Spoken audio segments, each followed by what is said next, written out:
శ్రీమతే రామానుజాయ నమః. శ్రీ గోదాదేవ్యై నమః. శ్రీరంగనాథాయ నమః. కర్కటే పూర్వ ఫల్గుణ్యాం తులసీ కాననోద్భవాం పాండ్యే విశ్వంభరాం గోదాం వందే శ్రీరంగనాయకీం. ప్రియ భగవద్బంధువులారా, ధనుర్మాస వ్రత మహోత్సవాలలో భాగంగా ఈరోజు 27వ పాసురం అత్యంత విశేషమైనటువంటి పాసురాన్ని అనుసంధానం చేసుకుందాం. ధనుర్మాసంలో మొత్తం 30 రోజులకి 30 పాసురాలు ఉంటాయి. మన గోదా తల్లి యొక్క తండ్రి గారు ఏమన్నారంటే 30 రోజులు చేస్తే సరే, ఒకవేళ ఏ కారణం చేతైనా 30 రోజులు చెయ్యలేకపోతే 15 రోజులైనా చెయ్యండి. 15 రోజులు కూడా చేయలేకపోతే కనీసం దాంట్లో విశేష పాసురాలు 10 ఉంటాయి, ఆ 10 అయినా చెయ్యండి. 10 కూడా మీకు కుదరలేదు అని అనుకుంటే ఏ కారణం వల్లైనా చివరి 8 పాసురాలు చెయ్యండి. మీకు అది కూడా కుదరలేదనుకోండి, ఈ 27వ పాసురం నుంచి మిగతా 4 పాసురాలు చెయ్యండి అంటారనమాట. అంటే ఈరోజు అత్యంత విశేషమైనటువంటి దినం. ఇవాళ, రేపు, ఎల్లుండి ఆ 30వ పాసురం, ఈ 4 పాసురాలు కూడా ప్రతి ఒక్కళ్ళు వినాలి. వింటే ఇవన్నీ కూడా భగవత్ ఐశ్వర్యాన్ని ఇచ్చేటటువంటి పాసురాలు అనమాట.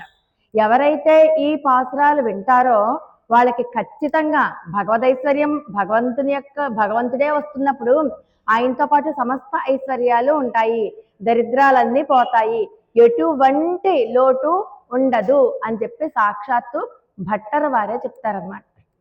అందుకని కాస్త ఇవాళ ఒక మంచి గోవర్ధనగిరి పర్వతం యొక్క లీల, ఆ లీలతో పాటు ఇంకొక 2 లీలలు కూడా ఉంటాయి, చాలా విశేషమైనటువంటి లీలలు. ఆ లీలలు కూడా వింటే మనకి ఆ ఐశ్వర్యం పొందే అర్హతని మనం సంపాదించుకోగలుగుతాం. ఆండాల్ దివ్య తిరువడుగలే శరణం. గోపికలు నిన్నటి రోజున ఏం చేశారు? తాము చేసేటటువంటి మార్గశీర్ష స్నాన వ్రతానికి ఏ ఏ పరికరాలు కావాలి అన్నవి నిన్నటి ఒక లిస్ట్ ఇచ్చారు. 6 వస్తువులు కావాలి అని. ఆ 6 వస్తువులు ఏంటన్నారు? శంఖాలు కావాలి అన్నారు. శంఖాలు కూడా 3 శంఖాలు కావాలి. ఎలాంటిది? ఆలయంలో ఉండే శంఖం ఒకటి, కృష్ణ పరమాత్మ ఆవులు దూరంగా వెళ్ళిపోతే వాటన్నిటికీ వినబడేలాగా ఊదుతాడనమాట, ఒక కొమ్ము బూర లాంటిది, అదొకటి. దాంతోపాటు పాంచజన్యం అనే శంఖం కావాలి అని అడుగుతారు. అలాగే పెద్ద పెద్ద పర కావాలంట, చిన్న పర, పెద్ద పర, ఇంకా పెద్ద పర.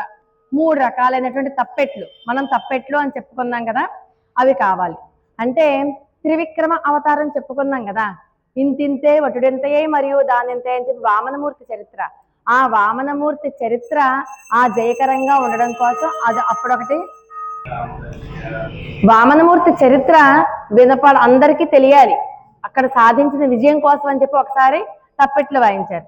రెండోది రామచంద్రమూర్తి రావణాసురుణ్ణి చంపినందుకు అప్పుడు ఆ విజయోత్సాహంతో ఇంకొకటి వాయించారు. మూడోది శ్రీకృష్ణ పరమాత్మ కుంభ నృత్యం చేస్తాడట. కుంభ నృత్యం అంటే ఈ చేతితో బోళ్ళని కుండల మీద కుండలో, కుండల మీద కుండలో పెట్టుకోవడం, ఈ చేతిలోనూ అన్ని కుండలే ఉంటాయి, నెత్తి మీద అన్ని కుండలే ఉంటాయి. ఈ 3 కుండల్ని మార్చి మార్చి ఎగరేస్తూ డ్యాన్స్ చేస్తాడట. అది శ్రీకృష్ణుడికి మాత్రమే వచ్చినటువంటి విద్య. జగన్నాటక సూత్రధారి కదా, ఏ విద్య అయినా చేయగలడు ఆయన. అప్పుడు ఆ యొక్క ప్రదర్శన చేసేటప్పుడు వాయించే పెద్ద పర, అది ఇంకా పెద్ద పర. అలా 3 తప్పెట్లు కావాలి అన్నారు. మంగళదీపం కావాలి అని కోరుకుంటూనే సాక్షాత్తు అమ్మవారే కావాలి అన్నారు.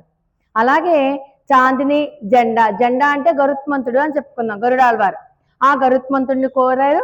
అలాగే చాందినిగా అనంతుణ్ణే అంటే ఆదిశేషునే కోరారు. అలాగే వీళ్ళు మొత్తం అన్నీ కోరుకున్నారు కదా. అంటే అనన్యార్హ శేషత్వము అని చెప్పుకున్నాం కదా, పారతంత్ర జ్ఞానము, భాగవత సహవాసము, అమ్మవారి యొక్క సమాశ్రయణము, ఇవన్నీ మాకు కావాలి అంతర్లీనంగా, బాహ్యంగా అందరికీ తెలిసేలాగా ఈ వస్తువులు కావాలి అని చెప్పి కోరుకున్నారు. సరే, మరి కృష్ణ సంబంధమైన వస్తువులను అడిగారు వీళ్ళు. మామూలు వస్తువులు అయితే ఎలాగో తెచ్చిచ్చేస్తారు, కానీ కేవలం కృష్ణ సంబంధమైన వస్తువులనే అడిగారు. ఎందుకంటే కృష్ణుడే కావాలి అని చెప్పకే చెప్తున్నారు అనమాట వీళ్ళు. కాబట్టి కృష్ణ సంబంధమైన వస్తువులు కావాలి అంటే చాలా దుర్లభం కదా, అవి అందరికీ లభ్యమయ్యే వస్తువులు కాదు, ఎవరికి పడితే వాళ్ళకి ఇచ్చే వస్తువులు అంతకన్నా కాదు. అందుచేత ఈ వస్తువులు ఇవ్వడం ఎలాగా? అందుచేత ఎప్పుడైనా చూడండి, వాసుదేవ సర్వమితి సమహాత్మ సుదుర్లభ, సాక్షాత్తు వాసుదేవుడే కావాలి అంటే అది ఆషామాషిగా దొరికే ఆయన కాదు. ఎంతో సాధనా సంపత్తి ఉంటే కానీ, అంతకు మించి భక్తి ప్రపత్తులు ఉంటేనే కానీ దొరకడు కదా వాసుదేవుడు. అందుచేత అలాంటి వాసుదేవుడు దొరకాలి అంటే ఏం చెయ్యాలి అంటే ఈ సాధనానుష్ఠానాలన్నీ మనకి మొట్టమొదటి పాసురం నుంచి ప్రతిరోజు పాసురంలో చెప్తూనే ఉంది అమ్మవారు. ఎట్లా మనం సాధన చెయ్యాలి వాసుదేవుడిని పొందడానికి, ఆ సాధన అంతా చేస్తేనే అప్పుడు మనకి వాసుదేవుడు దొరుకుతాడట. సరే, మరి ఇక్కడ ఈరోజు ఏమంటారంటే, ఏమర్రా మీరు చాలా దుర్లభమైన వస్తువులే అడిగారర్రా, సరే మీకు ఇంకా ఏం కావాలో చెప్పండి అంటే వీళ్ళు అంటారు, ఆగు ఆగు, మాకు ఇంకా పెద్ద లిస్ట్ తయారు చేసాం రాత్రి అంతా కూర్చుని, మాకు ఇంకా చాలా వస్తువులు కావాలి, అవేంటో మేము చెప్తాం. ఇప్పుడు మేము నిన్ను పొగిడాం కదా, పొగిడినందుకు మాకు నువ్వు చేయవలసిన ఏంటో మేము చెప్తాం. అయినా దుర్లభం దుర్లభం అంటావేంటి నువ్వు, మేము నిన్ను ప్రేమించేవాళ్ళం, నువ్వు ప్రేమించని వాళ్ళకి, నిన్ను దూరంగా పెట్టే వాళ్ళకి, భగవద్వేషులకి వాళ్ళను కూడా నీ దగ్గరికి తీసుకుంటావు కదా, తీసుకోగలవు నువ్వు. మరి అలాంటప్పుడు ప్రేమించిన వాళ్ళకి ఇవ్వడానికి ఏమైంది, ఇస్తావు కదా. అందుకని కోడని వారిని కూడా దగ్గరికి తీసుకుంటే గోవిందా అని పిలుస్తారు. ఇవాళ ప్రేమించే వాళ్ళని ఎలాగో దగ్గరికి తీసుకుంటాడు, ప్రేమించకుండా ద్వేషించే వాళ్ళని కూడా, అంటే దూరంగా ఉన్న వాళ్ళని, ద్వేషించే వాళ్ళల్లో ప్రేమించే వాళ్ళు కూడా ఉంటారు, దూరంగా ఉండే వాళ్ళని కూడా దగ్గరికి తీసుకుంటే గోవిందా.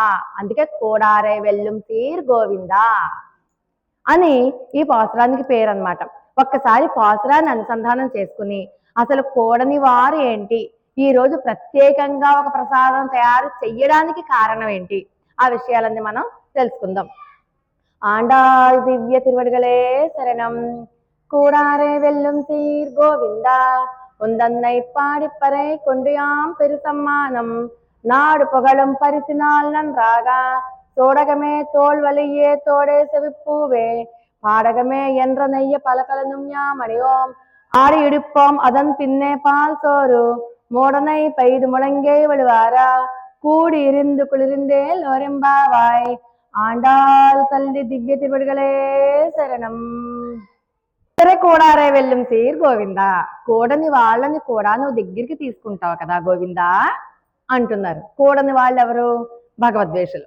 మనకు తెలుసు, దుర్యోధనుడు, శిశుపాలుడు, రావణాసురుడు, ఇంకా చాలా మంది, కంసుడు, వీళ్ళందరినీ కూడా తనకి దగ్గర తీసుకున్నాడు కదా. పోతన, శకటాసురుడు, బకాసురుడు, బోళ్ళంత మందిని ఎలా తీసుకున్నాడు, తన భుజబలాన్ని చూపించి, తన భుజబలానికి వాళ్ళని వసూలు చేసి వాళ్ళకి ముక్తి ఇచ్చాడా లేదా. కృష్ణ పరమాత్మను చూస్తేనే ముక్తికి పెద్ద సిగ్నేచర్ అక్కడ.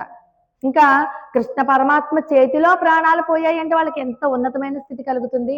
అందుచేత అటువంటి ఉత్తమ స్థితి కలిగింది. మరి మేము ప్రేమిస్తున్నాగా, గోపికలు అంటే ప్రేమిస్తున్నారు, వాళ్ళకి ఎలాగో గ్యారంటీ కృష్ణ పరమాత్మ యొక్క సంశ్లేషణం వాళ్ళకి కూడా, అంటే ఎవరైతే కూడారో వాళ్ళకి కూడా. మరి భగవద్వేషులే దూరంగా ఉంటారా, భగవంతుడిని ప్రేమించే వాళ్ళు కూడా దూరంగా ఉంటారు. ఎలాగా, మనం తిరుప్పాణాల వారి యొక్క విశేషం తెలుసుకుందాం. ఆయన తిరుప్పాణాల వారు ఎక్కడో శ్రీరంగం ఉంటే, శ్రీరంగం దగ్గరికి వెళ్తే, ఆలయంలో తను కాలు పెడితే ఎక్కడ ఆలయం మైల పడిపోతుందేమో, అపవిత్రం అయిపోతుందేమో, తన లాంటి వాడు శ్రీరంగంలో వెళ్ళడానికి అనర్హుడు అన్న భావన చేత ఆయన ఎక్కడో కావేరీ నది ఒడ్డులో ఇసుకతో శ్రీరంగం యొక్క నమూనాని నిర్మించుకుని దాంట్లోనే పరమాత్మ ఉన్నట్టుగా భావించుకుని అలాగే తాదాత్మ్యం చెందుతూ పాటలు పాడుకుంటూ ఉండేవారు కదా. అలాంటి ఆయన బలవంతంగా గుళ్ళోకి రప్పించుకున్నాడు స్వామి. మరి తిరుప్పాణాళ్వారు అంటే స్వామికి చాలా ప్రేమ, స్వామి అంటే ఆయనకి ఎంతో ప్రేమ. అంటే ప్రేమించిన వాళ్ళు కూడా తన వల్ల, తన నీడ పడితే పరమాత్మకి ఎక్కడ దిష్టి దోషం కలుగుతుందో, ఎక్కడ అపవిత్రం అయిపోతాడో అన్న భావన చేత వెళ్ళిపోతే వాళ్ళని ఎలా ఆలింగనం చేసేసుకుంటాట పరమాత్మ, ఏం పర్వాలేదయ్యా అని.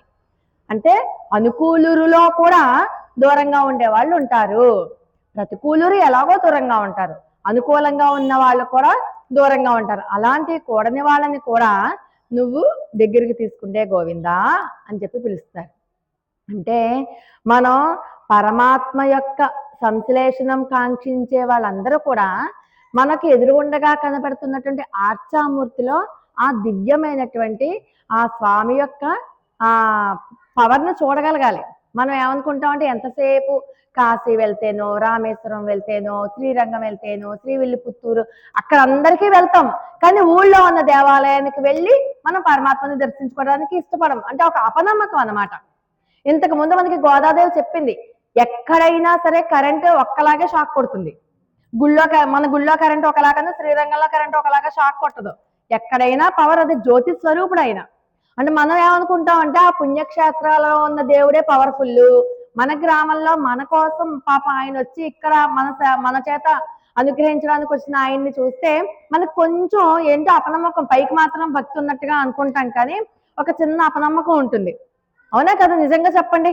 అందుచేత ఓకే, మనకు అవకాశం ఉన్నప్పుడు చుట్టూ వెళ్తాం, కానీ మన ఊళ్ళో మన దేవాలయంలో ఉన్న స్వామిని నిరంతరము కొలవడం మర్చిపోవద్దు. ఆ ఆర్చామూర్తిగా ఉన్నటువంటి స్వామిలో అనంతమైన శక్తి ఉంటుంది. మనకి శ్రీరంగంలో, మనకి శ్రీవిల్లిపుత్తూరులో ఆండాళ్ళ తల్లి శ్రీరంగం వెళ్ళి స్వామివారిని పెళ్లి చేసుకుందేంటి? ఆ పెళ్లి చేసుకోవడానికి సాధన ఎక్కడ చేసింది? శ్రీవిల్లిపుత్తూరులోనే చేసింది. ఆ సాధనగా ఆయన ఆ శ్రీవిల్లిపుత్తూరులో వేయించేసిన వటపత్ర సాయినే కృష్ణుడిగా భావించింది. ఆ వటపత్ర సాయిలోనే అంత శక్తిని చూసింది.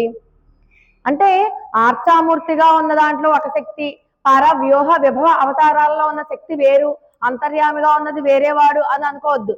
ఎప్పుడైనా ఒకటే, కరెంట్ షాక్ కొట్టిందంటే ఏ తీగ ఎక్కడ పట్టుకున్నా కొడుతుంది, శ్రీరంగంలో అదే తీగ అక్కడ పట్టుకున్నా కొడుతుంది, ఒకేలా కొడుతుంది. అర్థమవుతుంది? కాబట్టి మనకి విశ్వాసం ఉండాలి. మన ఆలయంలో, మన గ్రామంలో ఉన్నటువంటి పరమాత్మ మీద అచంచలమైన విశ్వాసం ఉండాలి. ఈ పరమాత్మను కొలిచిన, అక్కడ పరమాత్మను కొలిచిన ఒకటే. వెళ్ళొచ్చు, పాథేయం పుండరీకాక్ష నామ సంకీర్తనామృతం మనం పాడుకుంటూ ఎంత దూరమైనా ఎన్ని దేవాలయాలకైనా వెళ్ళొచ్చు, కాదనరు. అవకాశం ఉన్నప్పుడు 30 రోజులు మనకి ఇక్కడ తిరుప్పావే చేసుకునే అవకాశం ఉన్నప్పుడు ముందు ఇక్కడ చేసేసుకుని తరించేసి అప్పుడు వెళ్దాం.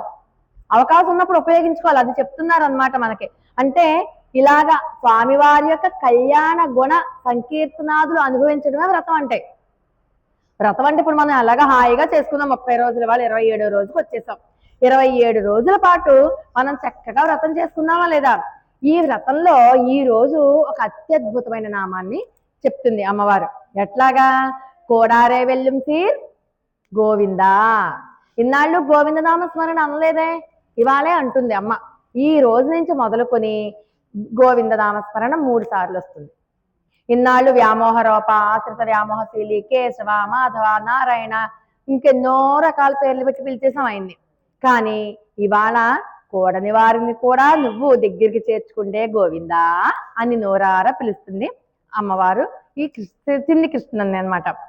సరే, ఇంకా స్వామి మీతో కూడను అన్న వాళ్ళని ఓడించడం మీ స్వభావం, మేము మీతో విరోధం ఏం పెట్టుకోలేదుగా, మాకు నువ్వు కావాలనే అంటున్నాం కదా, నీకు మాతో స్నేహం ఉంది కదా, మమ్మల్ని ఓడిస్తే నీకేమొస్తుంది? ఏమీ రాదు. కూడని వాళ్ళని ఓడించు, మమ్మల్ని కాదు. కాబట్టి మేము ఏది అడిగితే అది ఇచ్చి తీరాల్సిందే అంటూ నిన్న ఏమేమి అడిగారో ఆ వస్తువులన్నీ ఇమ్మని చెప్పి అడుగుతున్నారు. సరే, కృష్ణుడు కూడా అంత తక్కువ తిన్నవాడేం కాదు. కృష్ణుడు ఎప్పుడైనా ఇంటికి రావడం లేట్ అయితే అనేవాట, గోపికలతో ఆడుకుని వచ్చానని చెప్పేవాడు కాదుట. ఇగో ఆవులు అటు ఇటు పోయాయి, వాటి అన్నింటినీ కేకేసుకు వచ్చేసరికి లేట్ అయింది అని చెప్పేవాటి ఇంట్లో. గోపికలు అంటే ఇష్టమే కృష్ణుడికి, ఊరికినే వాళ్ళతో అట్లా మాట్లాడిద్దామని. సరే, మరి గోవిందనామం ఎట్లా సంపాదించుకున్నారో మనం ఇంతకు ముందు పాసురంలో చూసాం. గోవిందనామాన్ని 7 రాత్రుళ్ళు 7 పగళ్ళు ఎంతో కష్టపడి ఒక భక్తుని యొక్క గర్వం పోగొట్టడానికి, ఇంకొక భక్తునికి మంచి చేయడానికి అలా చేశాడు అని చెప్పుకున్నాం కదా. ఆ గోవిందనామాన్ని 7 రాత్రుల్లో 7 పగళ్ళు చిటికిన వేల మీద గోవర్ధనగిరి పర్వతాన్ని ఎత్తడం ద్వారా ఆయన సంపాదించుకున్నాడు. సాక్షాత్తు ఇంద్రుడే గోవింద పట్టాభిషేకం చేస్తాడు, పాలతో అభిషేకం చేసేస్తాడనమాట. అందుచేత ఈ పాసురం ఎవరైతే వింటారో వాళ్ళకి సకల ఐశ్వర్యాలు, గోవింద పట్టాభిషేకం ఎలా జరిగిందో అంత ఘనంగా వాళ్ళ జీవితం ఉంటుందని చెప్తుంది అనమాట గోదా తల్లి. తర్వాత అంటారు, ఇన్నాళ్ళు పెద్దలు అంగీకరించలేదు నీ మాట పలుకుదామంటే. చూడండి, హిరణ్యకశిపుడు రాష్ట్రంలోనంట ఓం హిరణ్యాయ నమః అనే అనాలట. వేరే దేవుడి పేరు కానీ వేరే వాడి పేరు కానీ చెప్పడానికి అక్కడ హిరణ్యకశిపుడు ఒప్పుకుండేవాడు కాదు. ఎందుకంటే అక్కడ రాక్షసుడు కదా, ఆయనకి ఆయనే దేవుడి కింద లెక్క, మిగతా వాళ్ళు ఎవరిని దేవీ దేవతల కింద ఒప్పుకుండేవాడు కాదు. అలాంటి పరిస్థితులలో ఉన్నాం మేము ఇప్పుడు. మా ఇంట్లో పెద్దవాళ్ళు కూడా కృష్ణ అని పేరు చెప్తే చాలు తీసుకెళ్ళి లోపల పడేశారు మమ్మల్ని.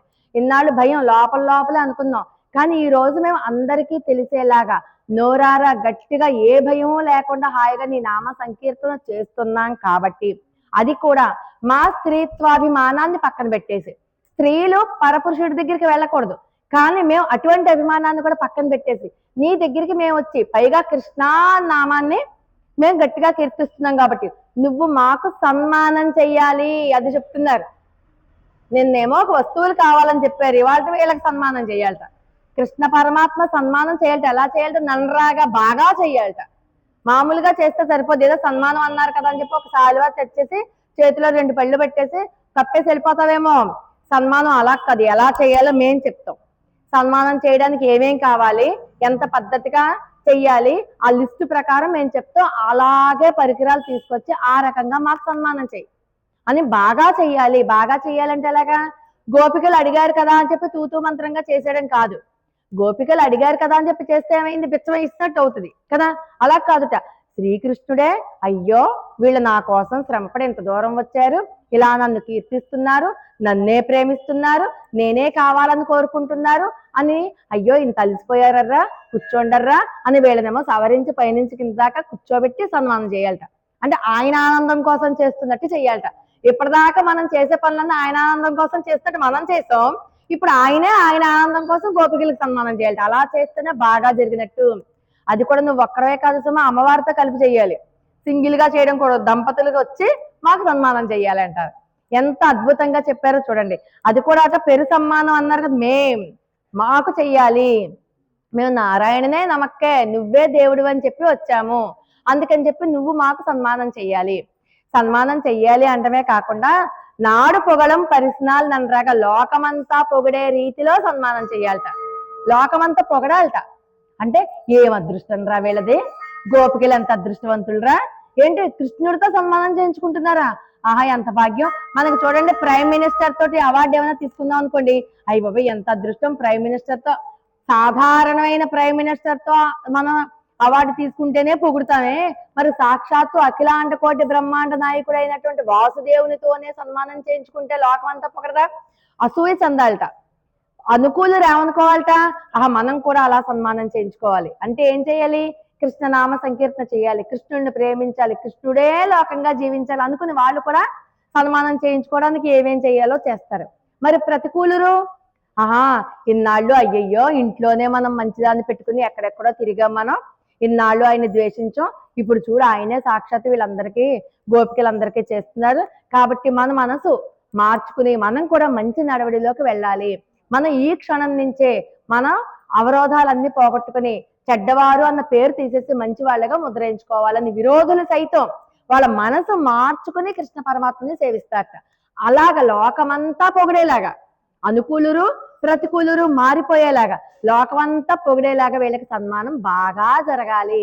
అలా మాకు సన్మానం చెయ్యాలి కృష్ణ అంటూ చెప్తున్నారనమాట. ఆ సన్మానం ఎలా చెయ్యాలో మేం చెప్తాం. నీలాదేవితో కూడి నువ్వు సన్మానం చెయ్యాలి, అమ్మ ద్వారా మాకు సన్మానం చెయ్యాలి అని చెప్తూ ఆగు, వెళ్ళిపోకప్పుడే సన్మానం ఎలా చెయ్యాలో చెప్తున్నాం. చూడండి, తోలు వలియే సోరగమే, చేతులకు గాజులు కావాలట, బోల్డ్ గాజులు కావాలి మాకు చేతులు. తర్వాత ఏమడిగారు?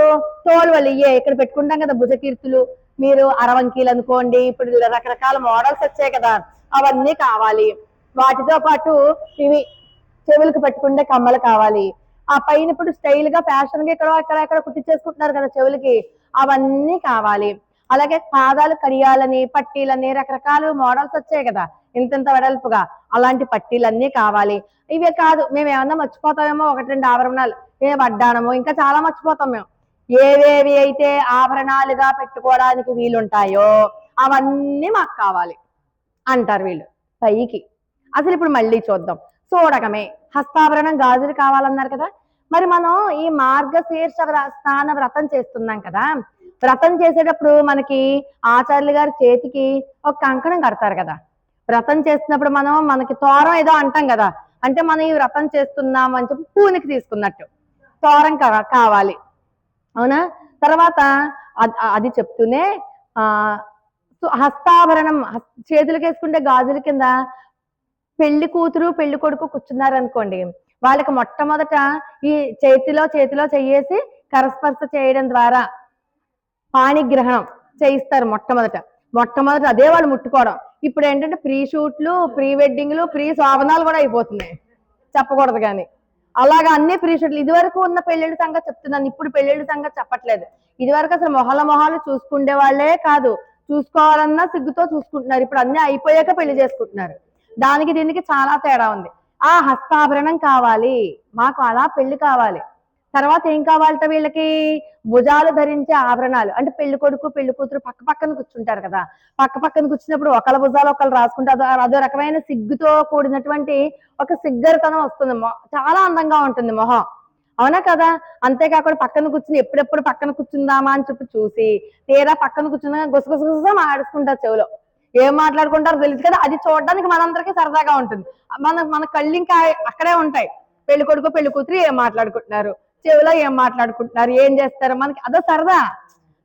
చూడకూడదని కదా, అదొక సరదా అంతే. పబ్లిక్ లో అందరు ఎదురుగుండగా జరిగే సరదా అదంతే. అలా చూస్తూ ఉంటాం. తర్వాత పెళ్లి జరిగే తంతులో చూడండి, కాళ్ళు తొక్కిస్తారు ఒకళ్ళ చేత ఒకళ్ళకి, అలా తొక్కాలట. మళ్ళీ మెట్టెలు కూడా పెట్టిస్తారు. మరి మీ సాంప్రదాయం ఎలా ఉందో నాకు తెలియదు, కానీ మా సాంప్రదాయంలో పెళ్లి కొడుకే పెడతాడు మాకు మెట్టెలు. అలాగే కాళ్ళు కూడా పట్టించేస్తారు మాకు. అలాగా నలుగురు ఎదుట పెళ్లి కొడుకు చేత కాళ్ళు కూడా పట్టించేస్తారు అనమాట మా సాంప్రదాయంలో. అలాగా అవన్నీ కావాలట. ఎవరితో? కృష్ణుడితో కావాలట. వీళ్ళకి కృష్ణుడితో ఈ చెయ్యి పట్టుకునేలాగా అలా పాణిగ్రహణం కావాలి. అలాగే నీ పక్కన మేము కూర్చుంటే నీ భుజాలు మాకు తగలాలి. నువ్వు మమ్మల్ని ప్రేమగా ఆలింగనం చేసుకో గట్టిగా. చేసుకున్నప్పుడు నీ భుజాలకున్న శంకు చక్రాలు మా భుజాల మీద పడాలి గుర్తులు. అంత గట్టిగా మమ్మల్ని ఆలింగనం చేసుకోవాలి. అంతేకాదు, నువ్వు మమ్మల్ని ఆలింగనం చేసుకున్నప్పుడు మా చెవిలో కొన్ని మాటలు చెప్పాలి. ఆ మాటలకి మేము పరవశులం అయిపోవాలి. అంత అందంగా మాకు మాటలు చెప్పాలి. అంతే, నువ్వు మా కాళ్ళని అలంకరించు, మా కాళ్ళకి పట్టీలు పెట్టు, అలంకరించు, మా కాళ్ళు పట్టు. అంటే ఎంత చేరిక ఉంటే, కృష్ణుడితో ఎంత ఇంటిమసీ ఉంటే ఆ కోరిక కోరగలం మనం. అంటే పరమాత్మకి భక్తుడికి అంత క్లోజ్నెస్ రావాలన్నమాట. మనం ఏదడిగినా పరమాత్మ ఒప్పేసుకునేలాగా మన భక్తి ప్రేమ ఉంటే, మరి అంత ప్రేమకే కదండి యశోదాదేవితో కట్టేయించేసుకున్నాడు. పరిగెత్తించాడా? ఆ స్తంభాల చాటు దాక్కున్నాడా? చివరికి ఆవిడ తాడేసి కట్టేసి రోడ్డుకి కట్టేసిందా? అఖిలాండ కోటి బ్రహ్మాండ నాయకుడు మామూలు వారా? పైన ముక్కోటి దేవతలు ముక్కులు వేలేసుకున్నారు కదా. ఏమి భాగ్యం రా యశోదాదేవిది! ఇంత భాగ్యమా, ఇంత అదృష్టమా, ఏ జన్మలో ఏ అదృష్టం చేసుకుందా మహాతల్లి అని. ఆ అదృష్టం మాకు కలగలేదా అని బాధపడ్డట్టు వాళ్ళంతా కూడా. అంత అదృష్టం ఈ రోజు గోపికలకు దొరికింది. మరి అంతటి అఖిలాండ కోటి బ్రహ్మాండ నాయకుడు ఇప్పుడు వీళ్ళ పాద దాసుడైపోయాడు కదా. ఏదడిగితే అది చేసేస్తున్నాడు కదా. అప్పుడు ఆ రోజు యశోదాదేవికి తల్లి లాంటి భాగ్యం దొరికితే వీళ్ళకి ప్రేమికులు లాంటి భాగ్యం దొరికింది కదా. మరి అందుకని మాకు అలాంటిది కావాలి అని చెప్తున్నారు. ఇంకోటి కూడా ఉంది. మీకు ఒకటి చెప్పింది, రెండు చెప్పింది, మూడోది చెప్తున్నాను చూడండి. హస్తాభరణం అని అడిగారు కదా. మనం పరమాత్మని చేరే దశలలో పరమాత్మని చేరుకుంటున్నప్పుడు మనం ఏం చేస్తామంటే, ఆచార్యుల వారు మన చేతికి ఒక కంకణం కడతారు. కంకణానికి బద్దులై ఉండేలాగా కంకణం కట్టాక మీకు ఇంకా ఏం చెప్పాను? భుజాలకి ధరించే ఆభరణం. ఇందాక చూడండి, కృష్ణుడు ఆలింగనం చేస్తే ఆ శంఖ చక్రాల ముద్రలు మా భుజాల మీద పడాలి అని చెప్పారు కదా. అంటే ఏంటి? సమాశ్రయణాలు చెయ్యాలి, చక్రాంకితాలు కావాలి మాకు. వైష్ణవ సాంప్రదాయంలో చక్రాంకితాలు చేసి మంత్రదీక్షిస్తారు. అలాంటి చక్రాంకితాలు మాకు కావాలి. అవి భుజకీర్తులు అంటే. నువ్వు ఆలింగనం చేసుకుంటే మా చెవుల్లో మాటలు కబుర్లు చెప్పాలని చెప్పాం కదా. ఇది కావాలి, ఇది కావాలి, తోడే సేవిప్పువే. ఇదొక మంత్రం, ఇదొక మంత్రం. ఈ మంత్రం నారాయణ తిరుమంత్రము చెప్పాలి. 2 లైన్లు ఉన్నటువంటి ద్వయమంత్రం కూడా చెప్పాలి. తిరుమంత్రం కావాలి. మనం ప్రతి పాత్రంలోనూ తిరుమంత్రం చెప్పుకుంటూనే ఉన్నాం. ఆల్మోస్ట్ నమఃవాచకం కావాలి, ప్రణవాక్షరం కావాలి, నువ్వే కావాలి అంటున్నాం. అదే తిరుమంత్రం. మరి ద్వయమంత్రం అంటే 2 లైన్లు ఉంటాయి. శ్రీమన్నారాయణ చరణో శరణం ప్రపద్యే, శ్రీమతే నారాయణాయ నమః. దీనికి తిరుగులేని మంత్రం అనమాట. సర్వకాల సర్వావస్థల యందు ఈ నామమంత్రాన్ని పట్టుకోండి. ఆ 2 మంత్రాలు మాకు కావాలి. అంతేకాదు, ఇంకా మేమేమైనా భక్తి జ్ఞాన వైరాగ్యాలు లాంటివి ఏ గుణాలైనా మర్చిపోతే, ఏ ఆభరణాలైనా మర్చిపోతే అవన్నీ మాకు ఇవ్వండి అని అడిగారు కదా. ఒకవేళ మేమేమైనా అడగడం మర్చిపోతే అవన్నీ అర్ధ పంచక జ్ఞానం అని ఇంకా చాలా ఉంటాయి వైష్ణవ సాంప్రదాయంలో. అవన్నీ మాకు కావాలి. అవన్నీ ఇచ్చి మమ్మల్ని పూర్ణ నవవధువులాగా తయారు చేయాలి. అంటే ముక్త పురుషుడులాగా తయారు చేయాలి. మనకి గడిచిన పాత్రంలో ఒక పాత్రంలో ముక్త పురుషుడు అయినటువంటి ఆ జీవుణ్ణి పరమాత్మ ఆ యొక్క మంచం మీద కూర్చుని తన పాదాన్ని కిందకి వంచి ఆ పాదం మీద ముక్త పురుషుడిని ఎక్కించుకుని తన ఒళ్ళోకి తీసుకుంటూ నువ్వెవరివి అని అడుగుతాడు. అహం బ్రహ్మాస్మి అని చెప్తాడు ముక్త పురుషుడు. అప్పుడు తన ఒళ్ళోకి తీసుకుంటాడని చెప్పుకున్నాం కదా. అలాగ మమ్మల్ని తయారు చేయి. అంటే వాళ్ళు ఎంత పైకి మామూలుగా ఆభరణాలు అని అడిగారు, కానీ వీళ్ళు ఎన్ని రకాలైనటువంటి అడిగారో చూడండి. మరి ఇక్కడ కాళ్ళకి పాదాభరణాలు అని అడిగారు కదా, ఏంటా పాదాభరణాలు? చర్మ శ్లోకం కావాలి. భగవద్గీతలో చర్మ శ్లోకం ఏంటి? సర్వధర్మాన్ పరిత్యజ్య మామేకం శరణం వ్రజ అహం త్వా సర్వ పాపేభ్యో మోక్ష ఇష్యామి మాసుచ. నువ్వు కంగారు పడకు, అన్ని ధర్మాలు వదిలేసి నన్నే వేడుకో, నీకు నేను మోక్షాన్ని ప్రసాదిస్తాను అని అన్నావు కదా. ఆ చర్మ శ్లోకం మేము అనుభవైక వైద్యం చేయాలి, ఏదో వినేసి వెళ్ళిపోవడం కాదు. నిరంతరము ఆ చర్మ శ్లోకాన్ని గుర్తుంచుకుంటే జ్ఞానాన్ని మాకు ప్రసాదించు. పైకి మామూలు ఆభరణాలే చక్కగా మనకి బాగున్నాయి, ఏ ఖజానాకి వెళ్దామా, లేకపోతే ఇంకో రకరకాల గోల్డ్ అన్ని వచ్చేసాయి కదా, గోల్డ్ షాపులు.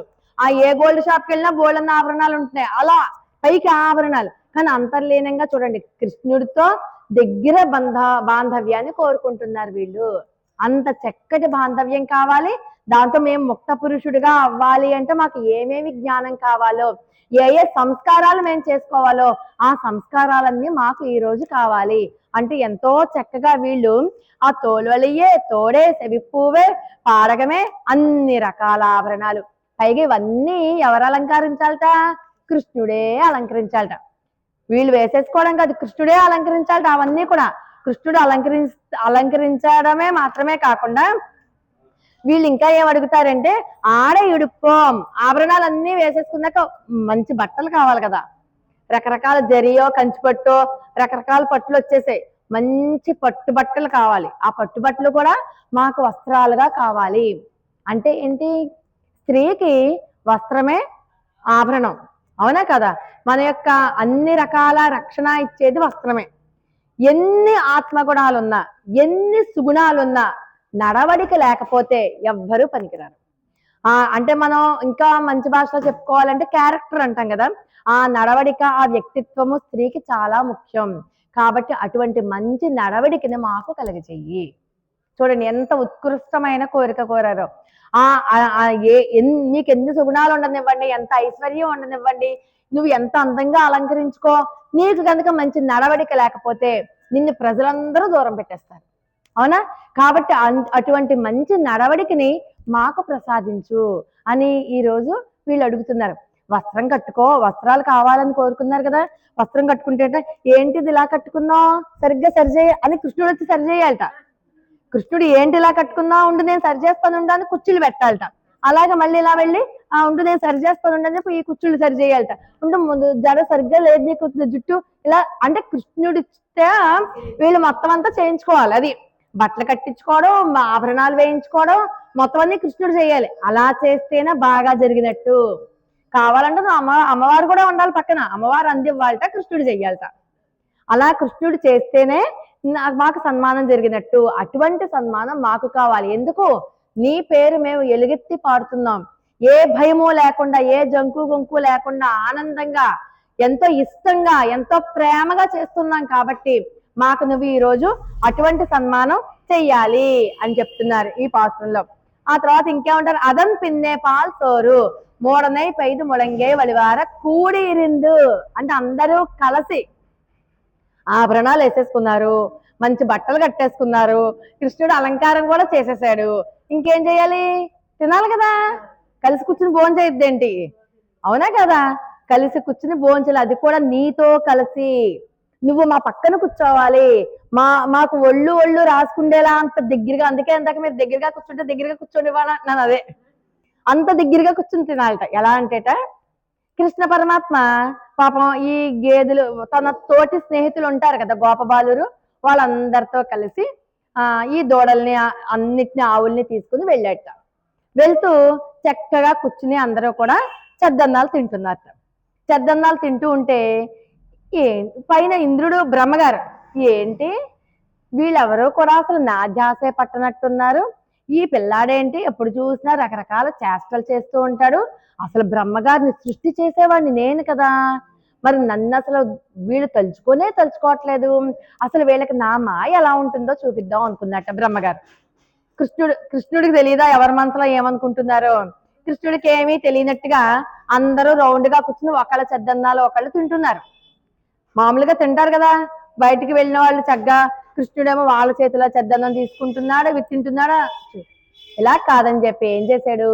కృష్ణుడు ఇలా బోర ఊదుకోవడానికి అలా వెళ్ళంగానే ఆవుల్ని, దూడల్ని, ఆ వీళ్ళు తెచ్చుకుంటే చెద్దన్నం చిక్కం ఉంటుంది కదా వాటిని, ఆవులు మేపే కర్రల్ని, వాటితో పాటు గోపాలుని మొత్తం అందరినీ తీసుకెళ్ళిపోయి ఆ బ్రహ్మలోకంలో ఉన్న గుహలో పెట్టేశాడు లోపల. పెట్టేసి ఏ వరకన వాళ్ళు ఇప్పుడు చూద్దాం ఏం చేస్తారో అనుకుని తను పని తాను చేసుకుంటున్నాడు, వదిలేశాడు. ఇంకా కింద నుంచి అబో లబో దిబో అని ఏడుపులు పడతాయి కదా, వాళ్ళు ప్రార్థిస్తారు కదా, ప్రార్థిస్తే అప్పుడు వద్దాంలే, నాకు ఇప్పుడు ఏం కావాలో నేను కోరుకోవచ్చులే అనుకున్నాడు, ఊరుకున్నాడు. కృష్ణుడు ఏం చేశాడు, నీ పని ఎలా ఉందా అనుకుని ఏవేవైతే మాయ చేసేసాడో బ్రహ్మగారు ఏవైతే మాయ చేశాడో అవన్నీ తిరిగి సృష్టించేశాడు. అంటే ఆవులు, గోపబాలురు, వాళ్ళు తెచ్చుకుంటే చెద్దన్నం మూటలతో సహా, గుడ్డ ముక్కలతో సహా, కర్రలతో సహా అన్నిటిని మళ్ళీ సృష్టించేశాడు. మరి కృష్ణుడు చేసిన సృష్టి కదా, వీళ్ళ ఇంటికి వెళ్ళంగానే రోజు కంటే ఎక్కువ పాలు ఇచ్చేసేవిట. కృష్ణుడు చేసిన సృష్టి కదా. మరి ఈ గోపబాలుర మీద ఎప్పుడూ లేని ప్రేమ అంతకంటే ఎక్కువైపోయేది ఇంట్లో వాళ్ళకు కూడా. ఇలా వారం రోజులు అయిపోయింది. ఇదేంటి ఇక్కడ మాయ లేదు, మర్మం లేదు, ఏమీ లేదు, కింద నుంచి ఏడుపులు పెడబొబ్బలు లేవు, అసలు ఏం చేస్తున్నారో చూద్దాం అని అనుకున్నట్ట. ఈ లోపాన్ని కృష్ణుడు ఏం చేశాడు, కృష్ణుడు తిన్నంగా ఆ గుహ దగ్గరికి వెళ్ళేట. గుహ దగ్గర ఇద్దరు కాపలా వాళ్ళు ఉంటారు కదా, ఆ కాపలా వాళ్ళతో చెప్పేట, స్వామి ఇప్పుడు యజమాని వస్తే వెంటనే నమస్కారం చేస్తారు కదా, కృష్ణుడిలా వెళ్ళదు, బ్రహ్మగారి వేషం వేసుకుని వెళ్ళాడు. కృష్ణుడిలా వెళ్తే కనిపెట్టేసేద్దరేమో, బ్రహ్మగారి వేషం వేసుకుని వెళ్ళాడు. తీసుకెళ్తే బ్రహ్మగారే వచ్చారేమో అనుకున్నారు. నమస్కారం అండి అన్నారు. అలాగే ఏం చేస్తున్నారో చూద్దామని వచ్చానరా, అందరూ లోపల బానే ఉన్నారంటే ఆ బానే ఉన్నారు, ఇదిగో నాలాంటి వేషం వేసుకుని వస్తాడు, జాగ్రత్తగా ఉండండి, అతను నేను కాదు, నేను అనుకున్నారు కనుక అంటే కృష్ణుడే చెప్తున్నాడు, నాకులాగా వస్తాడు, మళ్ళీ నేను ఇలా వెళ్ళిపోగానే మళ్ళీ వస్తాడు, వాడిని మాత్రం మెత్తగా తన్నేసి వదలండి అని చెప్పి కృష్ణుడు ఏం చేశాడు, వచ్చేస్తాడు. అక్కడ పెట్టేసి పుల్ల చక్కగా వెలిగించేసి వచ్చేసాడు అనమాట. మరి బుద్ధి చెప్పాలి కదా, మరి అహంకారంతో ఉన్నాడు కదా. భక్తులు అహంకారంతో ఉంటే పరమాత్మ సరి చేస్తాడు, శత్రువులు అహంకారంతో ఉంటే భుజబలంతో తను వసపరుచుకుంటాడు. సరి చేయాలి కదా, మనం తప్పు చేస్తుంటే మన ఇంట్లో అమ్మా నాన్న చెప్పరు మనకి మంచి బుద్ధి, అట్లాగన్నమాట. సరే చెప్పేసి వచ్చేస్తే కిందకు వచ్చేసాడు. ఈ లోపల బ్రహ్మగారు కింద ఏం జరుగుతుందో చూద్దామని వస్తాడు. కింద ఏం జరుగుతుంది, వీళ్ళందరూ వృత్తాకారంగా కూర్చుంటారు, రౌండ్ గా కూర్చుంటే మధ్యలో కృష్ణుడు ఉంటారు. మధ్యలో కృష్ణుడు ఏం చేస్తాడు, వీళ్ళందరూ చెద్దన్న ఒరే నీ దాంట్లో ఏం తెచ్చుకున్నావో చూపించరా అంటే, నేను ఇవాళ ఏం తెచ్చుకోలేదు, తావకాయ బద్ద ఒకటే తెచ్చు, నాకు అది ఇయ్యి, నువ్వేం తెచ్చుకున్నావురా, నాకు అది ఇవ్వు. పాప ఒక పేద పిల్లాడు వాళ్ళ ఇంట్లో ఏం లేదుట, అందుకని చెప్పి గంజి మాత్రమే తెచ్చుకున్నట్ట. ఆ గంజి పాపం కృష్ణుడికి ఏం పెడతానులే, ఈ గంజి నేనే తాగేస్తాను, పాపం బాగుంటది ఈ గంజి ఇస్తానంటే, అందరూనేమో చక్కగా పచ్చడి ముక్కలు తెచ్చుకున్నారు, బోళ్ళని తిండి బండారాలు తెచ్చుకున్నారు, మంచి అన్నం తెచ్చుకున్నారు, నేను గంజే తెచ్చుకున్నాను. సిగ్గుపడి తనొక్కడే గంజి తాగేస్తుంటే అది చూసి కనిపెట్టి ఆ గంజి తాగుతుంటే ఇక్కడి నుంచి ఇలా కారిపోతుంది. కృష్ణుడు నోరు ఇక్కడ పెట్టి ఆ ఎంగిలి గంజి అంతా తను తాగేసట. ఎంత ప్రేమ ఉంటే చేస్తాడండి అది, ఇలా కారిపోతే నాకు ఇస్తావే వంజిపోవాడు మూతి దగ్గర మూతి పెట్టేసి ఆ గంజి అంతా తను తాగేసట. అలాగే ప్రతి ఒక్కళ్ళ దాంట్లో ఇలా తినడం అలా తీసుకోవడం, ఇలా తినడం అలా తీసుకోవడం. ఒకళ్ళు ఎంగిలన్న పదం లేదు, అది అమృతమే, ఎంగిలి కాదు అది అమృతమే. అలాగా అందరితో కూర్చుని ఆ భోగ రసాన్ని అనుభవించారట. వీళ్ళంతా కూడా పైనుంచి చూస్తాడు, ఏంటి అసలు వీళ్ళైతే నేను కదా దాచేసిన వీళ్ళందరూ ఎలా వచ్చేసారు ఇక్కడ, పైగా ఇంత ఆనందంగా ఉన్నారా, ఏంది అసలు చూస్తానుండి, అసలు ఉన్నారా లేరా అని వెళ్ళేట. కృష్ణుడు చెప్పొచ్చాడుగా మెత్తగా తందేండని, ఎప్పుడు దొరుకుతాడా అని చూసారు, మెత్తగా నాకు చెప్పారులే మా గురువు గారు, నువ్వు వస్తే మెత్తగా తొందమని చెప్పారు, నేనేరా బాబు అన్నా సరే వినిపించుకోకుండా శుభ్రంగా తన్నేసి పంపిస్తారు. అప్పటికి కానీ తన అహంకారం వదలలేదు. అప్పుడు కింద చూసేసరికి అప్పుడు కృష్ణ పరమాత్మే తను చేసిన సృష్టికి ప్రతి సృష్టి బ్రహ్మగారు చేయలేరు, కానీ కృష్ణుడు చేయగలడు. కృష్ణుడు ఒకసారి సృష్టించిందని మళ్ళీ సృష్టించలేడు. ఇప్పుడు నన్ను సృష్టించాడు, నాకులాగే ఇంకొక అమ్మాయిని సృష్టించలేడు మళ్ళీ, కానీ బ్రహ్మగారు మళ్ళీ సృష్టించలేరు, కానీ కృష్ణుడు సృష్టించగలడు. అందుకనే తను ప్రతి సృష్టి చేసి ఎవరెవరు ఏ రూపాల్లో ఉన్నాయో అన్ని రూపాలు తీసుకొచ్చాడు కదా. అలాగా అది అప్పుడు బుద్ధి వచ్చిందనమాట. బుద్ధి వచ్చి నన్ను క్షమించండి అని చెప్పి కాళ్ళ మీద పడిపోతాడు. అప్పుడు ఆ రోజు నువ్వు నీ గోపబాలురు అందరితోటి కూర్చుని చద్దులు ఆరగించావు కదా, ఒకళ్ళ దాంట్లో ఒకళ్ళు తీసుకుని, అలాంటి భోగరసం మాకు ఇవాళ కావాలి. ఇన్నాళ్ళు మేము నెయ్యున్నాం పాలున్నాం నాటకాలే నీరాడి, రెండో పాసంలో చెప్తారు, పాలు నెయ్యి ఏమి వాడలేదు మేము, అవన్నీ అలాగే బోల్డ్ ఉండిపోయాయి. అందుకని పాయసం ఎలా చేయాలి, పాలతో ఉడికించాలి, బియ్యాన్ని ఎర్రగా వేయించాలి. ఆ చేసే విధానం కూడా చెప్తారు అమ్మవారు. అవి పాలతోనే ఉడికించాలి, మంచి పంచదార వేయాలి, డ్రై ఫ్రూట్స్ అన్ని వేయాలి, సుగంధ పరిమళ భరితమైనటువంటి ద్రవ్యాలన్నీ దాంట్లో వేయాలి.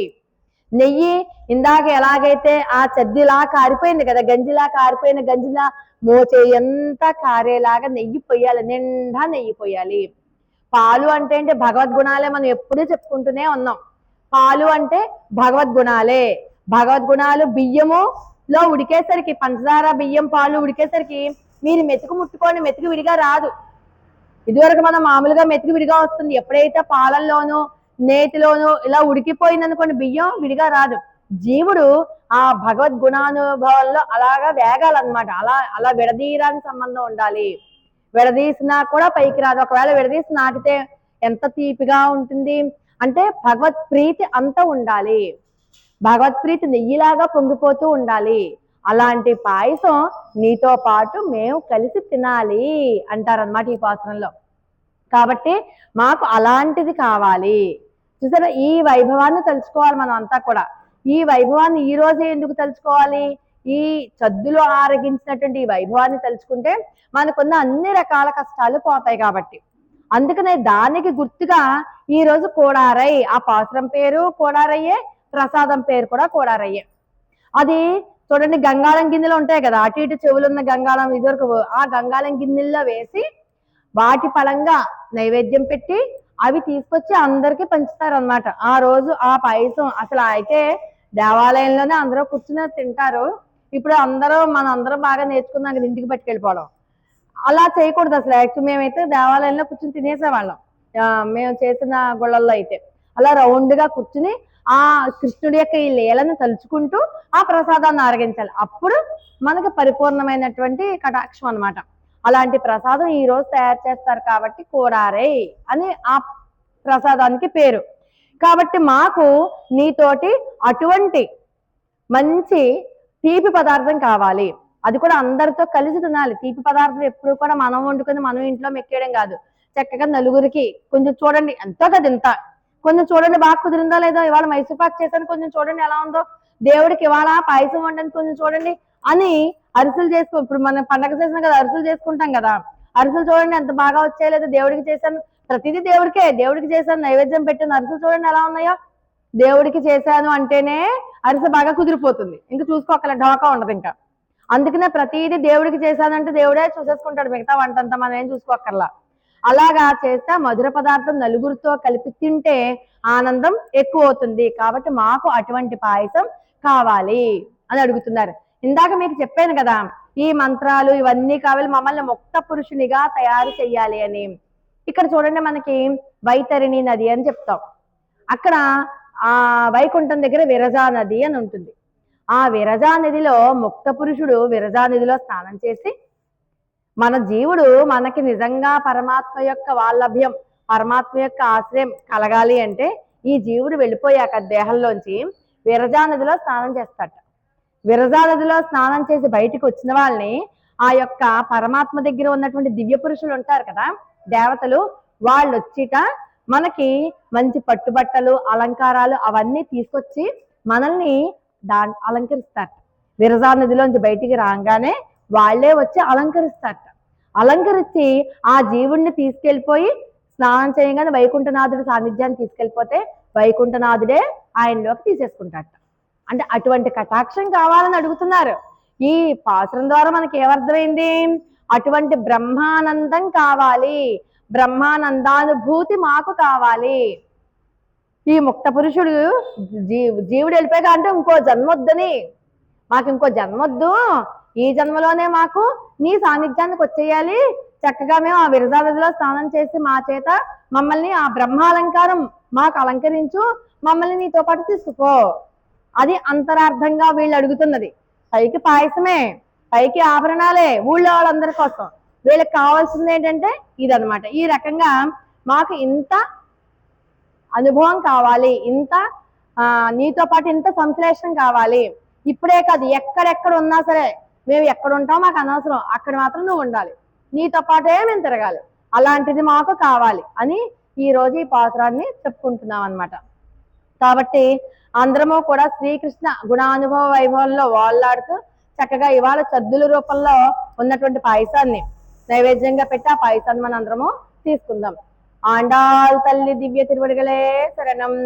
స్వస్తి ప్రజాభ్య పరిపాలయంతాం న్యాయేన మార్గేణ మహీమహీసాః గోబ్రాహ్మణేభ్య శుభమస్తు నిత్యం. లోకా సమస్తా సుఖినో భవంతు.